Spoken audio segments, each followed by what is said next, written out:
Hi there, right now I am here with Rob from Paradox. Hello. Rob, how did you go this morning?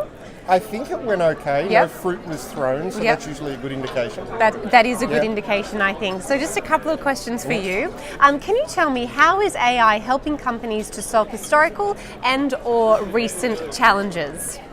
So there's a couple, if you think about Olivia, but even I can give a broader answer. But think of all the recruiting tasks that we do. Yep. Right? They're all little discrete things that make up your job as a recruiter or a sourcer, right?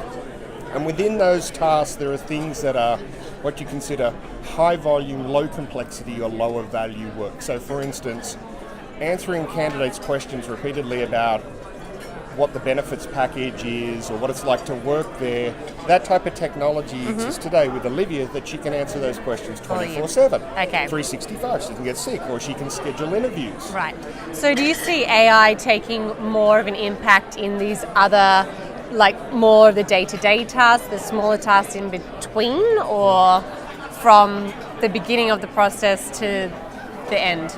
I think where I notice the greatest leverage of Olivia and technology in the space is clearly what you consider at the top of the process.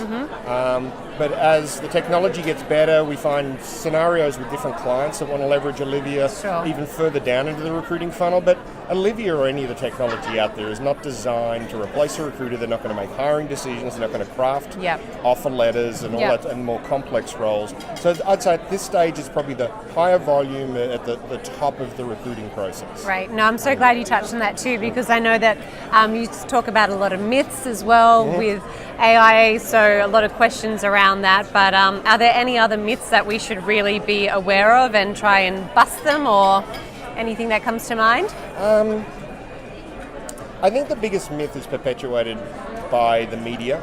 Right. And I'm talking mainstream media, right? So when you see newspaper articles about work and the future of work and artificial intelligence, they love to have these big glossy headlines of how hundreds of thousands of people are going to be made Losing redundant their jobs, and losing their jobs and all the rest.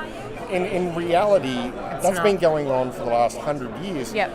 Jobs don't disappear, they morph into something else. Right? I think there's a great stat that I saw as part of my presentation, which is relevant because I've got young teenagers now. Like 60, World Economic Forum says people coming in through school today, 65% of the jobs that they're going to do doesn't even exist today as a job. But there'll be different jobs instead. There'll be different jobs. So recruiting, and you think about Olivia and how she adds value, she's creating the space so you can do more added value work. So we use the word talent advisor a lot in the profession. It could be do more due diligence, more looking at data to influence market supply demographics, manage vendors. There's a lot of more added value work I think the business really craves and wants, which is going to free up the time to allow us to start doing that. Excellent. Well, thank you so much for your time. I thoroughly enjoyed your talk this morning and learning about Olivia from Paradox. So watch this space.